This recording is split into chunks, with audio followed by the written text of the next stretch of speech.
இன்றைய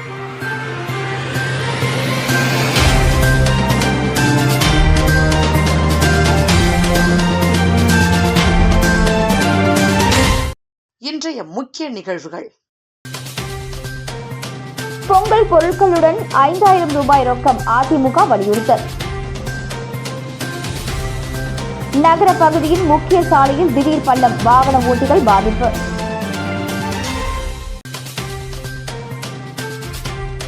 வரும் 29ஆம் தேதி புதுச்சேரி வருகிறார் துணை ஜனாதிபதி. பல்கலைக்கழகத்தில் நடைபெறும் பட்டமளிப்பு விழாவில் பங்கேற்பு.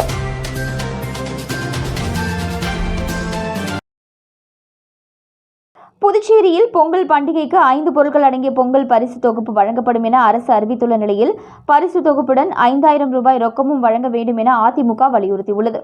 புதுச்சேரியில் செய்தியாளர்களை அதிமுக மாநில செயலாளர் அன்பழகன் சந்தித்தார். அப்பொழுது புதுச்சேரியில் வரும் பொங்கல் பண்டிகையை முன்னிட்டு 750 ரூபாய் மதிப்புள்ள 5 பொருட்கள் அடங்கிய தொகுப்பு வழங்கப்படும் என அறிவித்துள்ள முதல்வருக்கு அதிமுக சார்பில் பாராட்டுகளை தெரிவித்துக் கொள்வதாகவும், அதே நேரம் டிட்வா புயல் காரணமாக பெய்த மழையால் விவசாயிகள், மீனவர்கள் உள்ளிட்ட பல்வேறு தரப்பினரும் பாதிக்கப்பட்டுள்ளனர். அவர்களுக்கு நிவாரணம் வழங்க வேண்டும் என அரசிடம் வைத்த கோரிக்கையை அரசு நிறைவேற்றவில்லை. எனவே பொங்கல் பரிசுடன் அனைத்து குடும்ப அட்டைகளுக்கும் தலா 5000 ரூபாய் வழங்க வேண்டும் என கேட்டுக்கொள்வதாக தெரிவித்தார். மேலும் போலி மருந்து விவகாரம் தொடர்பாக சிறப்பு விசாரணை குழுவினர் விசாரணை நடத்தி வரும் நிலையில் தற்பொழுது ஆட்சியில் உள்ளவர்களும் ஏற்கனவே ஆட்சியில் இருந்தவர்களும் மாறி மாறி குற்றச்சாட்டுகளை தெரிவித்து வருவதை நிறுத்திக் கொள்ள வேண்டும் என்றும், போலி மருந்து விவகாரத்தில் ஒரு விரிவான வெள்ளை அறிக்கையை துறை பொறுப்பு வகிக்கும் முதலமைச்சர் வெளியிட வேண்டும் என தெரிவித்தார். மேலும் தேர்தல் நெருங்கும் நேரத்தில் புதுச்சேரிக்கு சம்பந்தம் இல்லாத பல குற்ற பின்னணி உள்ள ஒரு சிலர் அறக்கட்டளை என துவங்கி மக்களுக்கு உதவிகள் செய்வது போல் செய்து வருகின்றனர். அவர்களது பின்புலம் குறித்து மத்திய புலனாய்வு அமைப்பினர் விசாரணை நடத்த வேண்டும் என்றார். மேலும் புதுச்சேரியில் விஜய் அரசியல் புரிதல் இல்லாமல் பேசியுள்ளதாகவும் அன்பழகன் தெரிவித்தார். சொத்தை பாதுகாக்கவும் சிபிஐ மற்றும் அமலாக்கத்துறையில் இருந்து தப்பிக்க பாஜகவை சேர்ந்த உள்துறை அமைச்சர் நமச்சிவாயம் உத்தமர் போல பேசுவதாக முன்னாள் முதல்வர் நாராயணசாமி குற்றம் சாட்டியுள்ளார். புதுச்சேரியில் போலி மருந்து தயாரிக்கப்பட்ட விவகாரம் தொடர்பாக சிபிசிஐடி போலீசார் விசாரணை நடத்தி வரும் நிலையில் இவ்வழக்கை சிபிஐக்கு மாற்றக்கோரி காங்கிரஸ் கட்சி சார்பில் நேரு வீதி, பாரதி வீதி சந்திப்பில் கண்டன ஆர்ப்பாட்டம் நடைபெற்றது. முன்னாள் முதலமைச்சர் நாராயணசாமி, காங்கிரஸ் கட்சியின் துணைத் தலைவர் அனந்தராமன், முன்னாள் அமைச்சர்கள் கந்தசாமி, ஷாஜகான் உள்ளிட்ட நிர்வாகிகள் கலந்து கொண்டு போலி மருந்து தயாரிக்கப்பட்ட விவகாரத்திற்கு பொறுப்பேற்று முதலமைச்சர் ரங்கசாமி பதவி விலக வேண்டும், உடனடியாக துணைநிலை ஆளுநர் இவ்வழக்கை சிபிஐக்கு மாற்றம் செய்ய வேண்டும் என கூறி சாலையில் அமர்ந்து திடீர் தர்ணா போராட்டத்தில் ஈடுபட்டனர். இதனால் அங்கு பரபரப்பு ஏற்பட்டது. தொடர்ந்து அங்கு பாதுகாப்பு பணியில் இருந்த போலீசார் தர்ணாவில் ஈடுபட்ட முன்னாள் முதலமைச்சர் நாராயணசாமி உள்ளிட்டோரை சமாதானப்படுத்தி கலைய செய்தனர். தொடர்ந்து செய்தியாளர்களை சந்தித்த முன்னாள் முதலமைச்சர் நாராயணசாமி, போலி மருந்து விவகாரத்தில் கடந்த கால காங்கிரஸ் ஆட்சியில் தொழிற்சாலைக்கு அனுமதி அளித்ததாக உள்துறை அமைச்சர் நமச்சிவாயம் தெரிவித்துள்ள நிலையில் தன் மீது வழக்கு பதிவு செய்து எந்த விசாரணைக்கும் தயாராக உள்ளதாக தெரிவித்த அவர், கைது செய்தாலும் தனக்கு கவலையில்லை என்றும், உண்மை வெளிவர வேண்டும் என்றால் சிபிஐ விசாரணைக்கு உத்தரவிட வேண்டும் என்றும் வலியுறுத்தினார். மேலும் கடந்த கால காங்கிரஸ் ஆட்சியில் ஊழல் நடந்ததாக தெரிவிக்கும் அமைச்சர் நமச்சிவாயம், கடந்த கால காங்கிரஸ் ஆட்சியில் 2வது அமைச்சராக பதவி வகித்தது மட்டுமல்லாமல் மாநில காங்கிரஸ் கட்சியின் தலைவராகவும் பதவி வகித்து வந்தார். அப்பொழுது பதவி சுகத்தை அனுபவித்துவிட்டு அவருடைய சொத்தை பாதுகாக்கவும் சிபிஐ மற்றும் அமலாக்கத்துறையில் இருந்து தப்பிக்க பாஜகவில் சேர்ந்து உத்தமர் போல நமச்சிவாயம் பேசுவதாகவும் விமர்சனம் செய்தார். தொடர்ந்து பேசிய அவர், போலி மாத்திரை விவகாரத்திற்கு பொறுப்பேற்று சபாநாயகர், முதலமைச்சர் மற்றும் அமைச்சர்கள் கூண்டோடு ராஜினாமா செய்ய வேண்டும் எனவும் முன்னாள் முதலமைச்சர் நாராயணசாமி வலியுறுத்தியுள்ளார்.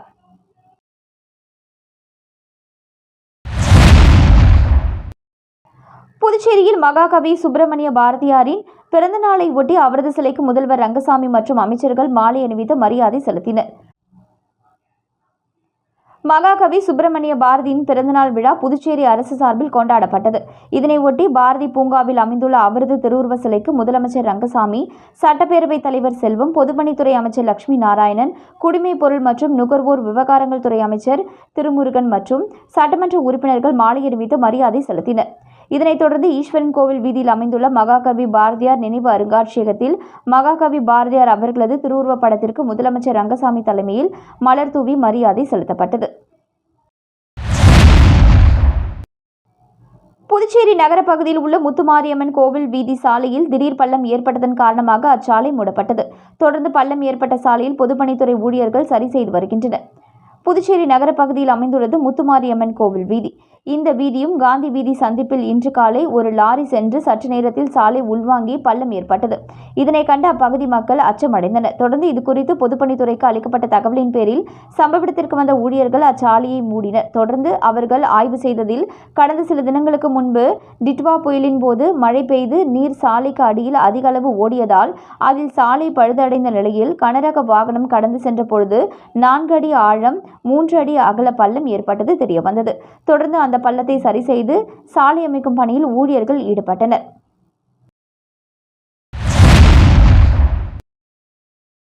புதுச்சேரி உருவையாறு மேம்பாலம் அருகே சாக்கு மூட்டையில் கட்டியபடி பெண்ணின் சடலம் மீட்பு. போலீசார் விசாரணை மேற்கொண்டு வருகின்றனர். புதுச்சேரி உருவையாறு மேம்பாலம் அருகே 45 வயது மதிக்கத்தக்க பெண் சாக்கு மூட்டையில் கட்டியபடி பிணமாக கிடப்பதாக அப்பகுதி மக்கள் வில்லியனூர் காவல்துறைக்கு தகவல் தெரிவித்ததன் பேரில் சம்பவ இடத்திற்கு சென்ற போலீசார் சாக்கு மூட்டையில் இருந்த பெண்ணின் உடலை மீட்டு பிரேத பரிசோதனைக்காக கதிர்காமம் அரசு மருத்துவமனைக்கு அனுப்பி வைத்து விசாரணை மேற்கொண்டனர். இதில் கடந்த 5 நாட்களுக்கு முன்பு மாயமான புதுச்சேரி வில்லியனூர் பழைய தட்டாஞ்சாவடி பகுதியைச் சேர்ந்த தமிழ்ச்செல்வி என்பது தெரியவந்தது. மேலும் முதற்கட்ட விசாரணையில் தமிழ்ச்செல்வி கணவரிடமிருந்து விவாகரத்து பெற்று தனது மகளுடன் தனியாக வாடகை வீட்டில் வசித்து வந்ததும் அப்பொழுது கொம்பாக்கம் ஒதியம்பட்டு பகுதியில் பர்னிச்சர் கடை நடத்தி வரும் ஐயப்பன் என்பவருடன் தொடர்பு ஏற்பட்டு அவருடன் வீட்டை விட்டு சென்றதாகவும் தெரிய வந்ததை அடுத்து ஐயப்பனை கைது செய்த போலீசார் அவரிடம் தீவிர விசாரணை மேற்கொண்டு வருகின்றனர். இந்த நிலையில் சாக்கு மூட்டையில் பெண் சடலமாக மீட்கப்பட்ட சம்பவம் அப்பகுதியில் பெரும் பரபரப்பை ஏற்படுத்தியுள்ளது. வரும் 29ஆம் தேதி புதுவை பல்கலைக்கழகத்தில் நடைபெறவுள்ள பட்டமளிப்பு விழாவில் துணை ஜனாதிபதி பங்கேற்க இருப்பதாக புதுவை பல்கலைக்கழக நிர்வாகம் தெரிவித்துள்ளது. பல்கலைக்கழகம் வெளியிட்டுள்ள செய்திக்குறிப்பில் புதுவை பல்கலைக்கழகத்தின் 2021, 22, 23, 24ஆம் ஆண்டிற்கான 30வது ஆண்டு பட்டமளிப்பு விழா வரும் 29ஆம் தேதி புதுவை பல்கலைக்கழகத்தின் சர்வதேச மாநாட்டு மையத்தில் நடைபெறவுள்ளது. இந்திய துணை ஜனாதிபதியும் புதுவை பல்கலைக்கழகத்தின் வேந்தருமான CP ராதாகிருஷ்ணன் தலைமை விருந்தினராக கலந்து கொண்டு பட்டமளிப்பு உரையை நிகழ்த்துவதற்கு சம்மதம் தெரிவித்துள்ளார். மேலும் 2500 பேர் அமரக்கூடிய சர்வதேச மாநாட்டு மைதானத்தையும் தேசிய கொடிக்கான 100 அடி உயர கொடி கம்பத்தையும் திறந்து வைப்பார்.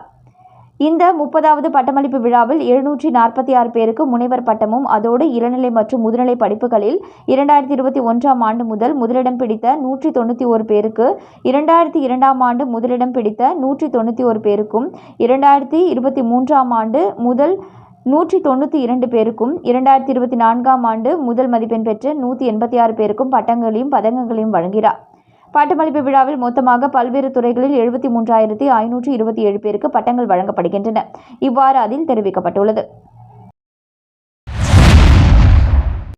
புதுச்சேரியில் விஜய் பங்கேற்ற தாவேகா பொதுக்கூட்டத்தில் அசம்பாவிதம் நடக்காமல் சிறப்பாக செயல்பட்ட முதுநிலை காவல் கண்காணிப்பாளர் இஷா சிங்கிற்கு உள்துறை அமைச்சர் நமச்சிவாயம் சான்றிதழ் வழங்கி பாராட்டு தெரிவித்தார். கரூர் தாவேகா கூட்டத்தில் ஏற்பட்ட நெரிசலில் சிக்கி 41 பேர் பலியான பிறகு முதல் முறையாக கடந்த செவ்வாய்க்கிழமை புதுச்சேரியில் திறந்தவெளி பொதுக்கூட்டத்தில் அக்கட்சியின் தலைவர் விஜய் கலந்து கொண்டார்.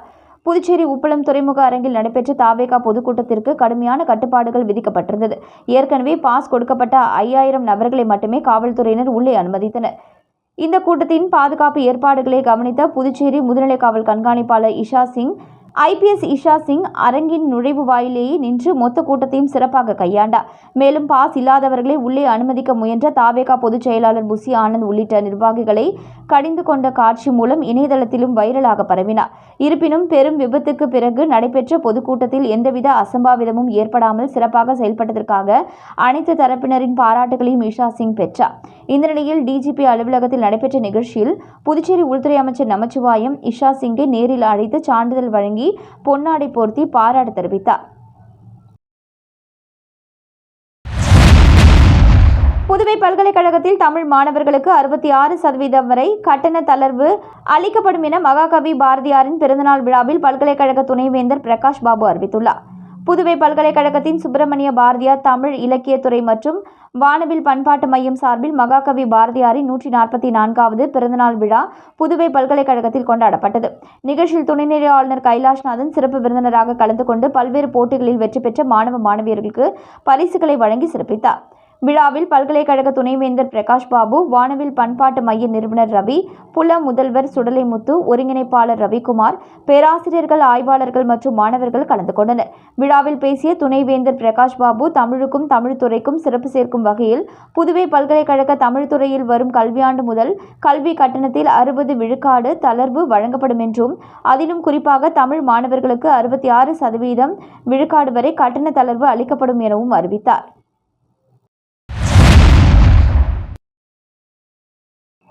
ஊசுடு தொகுதி கன்னியம்மன் கோவில் முதல் ஆதித்யா பள்ளி வரை உள்ள பொறையூர் சாலையை அகலப்படுத்துதல் மற்றும் மேம்படுத்துதல் பணிக்கான பூமி பூஜையை சட்டமன்ற உறுப்பினர் சாய்ஜே சரவணகுமார் தொடங்கி வைத்தார். புதுச்சேரி மாநிலம் வில்லியனூர் கொம்யூனியன் ஊசுடு சட்டமன்ற தொகுதிக்கு உட்பட்ட RC4 வழுதாவூர் சாலையிலிருந்து RC12 சன்னியாசிக்குப்பம் சாலை சந்திப்பு வரை பொறையூர் சாலையை அகலப்படுத்துதல் மற்றும் மேம்படுத்துதல் பணிக்கு புதுச்சேரி பொதுப்பணித்துறை கட்டிடங்கள் மற்றும் சாலைகள் வடக்கு கோட்டம் மூலம் 51,49,000 ரூபாய் மதிப்பீட்டில் பூமி பூஜை விழா இன்று நடைபெற்றது. இதில் ஊசுடு தொகுதியின் சட்டமன்ற உறுப்பினரும் முன்னாள் ஆதிதிராவிட நலத்துறை அமைச்சருமான சாய்ஜே சரவணகுமார் தலைமையில் நடைபெற்றது. இந்நிகழ்ச்சியில் கட்டிடங்கள் மற்றும் சாலைகள் வடக்கு கோட்ட செயற்பொறியாளர் வைத்தியநாதன், உதவி பொறியாளர் ஜலீல், இளநிலை பொறியாளர் தேவர் மற்றும் சமூக சேவகர் சாய்ஜே தியாகராஜன், தொகுதி தலைவர் முத்தாலு முரளி உட்பட கிராம பிரமுகர்கள் மற்றும் ஊர் பொதுமக்கள் திரளாக கலந்து கொண்டு விழாவினை சிறப்பித்தனர்.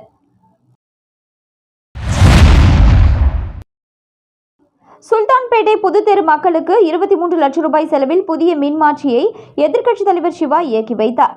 புதுச்சேரி மாநிலம் வில்லியனூர் சட்டமன்ற தொகுதி சுல்தான்பேட்டை புதுத்தெரு, கலால் தெரு 1, கலால் தெரு 3 ஆகிய பகுதிகளில் வசிக்கும் மக்களின் மின் தேவையை கருத்தில் கொண்டு புதுத்தெருவில் மின்துறை மூலம் 22,52,000 ரூபாய் மதிப்பீட்டில் 200 கிலோவாட் திறன் கொண்ட புதிய மின்மாற்றி அமைக்கப்பட்டு அதனை மக்கள் பயன்பாட்டிற்கு இயக்கி வைக்கும் நிகழ்ச்சி நேற்று மாலை நடைபெற்றது.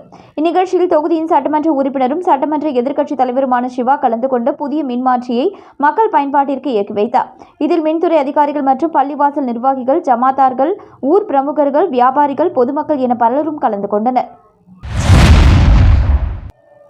வில்லியனூர் ஜவஹர் வித்யா நிகேதன் மேல்நிலைப் பள்ளியில் பாரதியார் பிறந்தநாள் விழா கொண்டாடப்பட்டது. வில்லியனூர் சிவகணபதி நகரில் அமைந்துள்ள ஜவஹர் வித்யா நிகேதன் மேல்நிலைப் பள்ளியில் பாரதி விழா நடைபெற்றது. விழாவிற்கு பள்ளியின் நிர்வாகியும் புதுவை சுயநிதி தனியார் பள்ளி சங்கங்களின் கூட்டமைப்பின் பொதுச் செயலாளர் முனைவர் ராமசிவராஜன் தலைமை தாங்கி உரையாற்றினார். பள்ளி நிறுவனர் அஞ்சலாட்சி சிவராஜன் முன்னிலை வகித்தார். சிறப்பு விருந்தினராக புதுவை மொழியியல் பண்பாட்டுத்துறை பணி நிறைவு செய்த இயக்குநர் முனைவர் சுதர்சனம் பாரதியாரின் திருவுருவப் படத்தை திறந்து வைத்து சிறப்புரையாற்றினார்.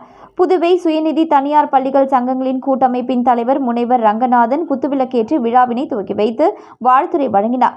9ஆம் வகுப்பு மற்றும் 11ஆம் வகுப்பு, 4ஆம் வகுப்பு, 5ஆம் வகுப்பு மாணவ செல்வங்கள் வழங்கிய பாரதியின் கவிதைகள் ஒட்டிய பல்சுவை நிகழ்ச்சி நடைபெற்றது. விழாவில் பாரதியார் பற்றிய வீர உரைகள் தமிழ், ஆங்கிலம், ஹிந்தி மொழியில் நிகழ்த்தினர். பாடல்களையும் இசைத்தனர். பாஞ்சாலியாகவும் பாரதியாராகவும் மாறுவேடத்தில் தோன்றி பாரதியார் கவிதைகளை நெஞ்சங்களில் நிரப்பினர். பாரதி வாழ்க்கை பற்றிய வில்லுப்பாட்டும், விடுதலை கும்மி, கிராமிய நடனம் மற்றும் சிறப்பான பரதநாட்டியங்களும் நடைபெற்றன. கலந்துரையாடல் மற்றும் நாடகம் அனைத்தும் பாரதி வாழ்க்கை மற்றும் அவரது கவிதைகளை மையப்படுத்தி நிகழ்ந்தன. நன்றியுரை பள்ளியின் முதல்வர் சாந்தி வழங்கினார். மாணவ கண்மணிகளின் நடன நிகழ்ச்சி, இசை, நாடகம், வில்லுப்பாட்டு, கலந்துரையாடல் போன்ற அனைத்தையும் ஆசிரியர் பெருமக்கள் செய்திருந்தனர். விழாவிற்கான ஏற்பாடுகளை அலுவலக ஊழியர்கள் மற்றும் ஓட்டுநர்கள் செய்திருந்தனர். நிறைவாக நாட்டு பண்ணுடன் விழா இனிதே நிறைவு பெற்றது. மீண்டும் இன்றைய முக்கிய நிகழ்வுகள். பொங்கல் பொருட்களுடன் 5,000 ரூபாய் ரொக்கம் அதிமுக வலியுறுத்தல். நகர பகுதியின் முக்கிய சாலையில் திடீர் பள்ளம், வாகன ஓட்டிகள் பாதிப்பு.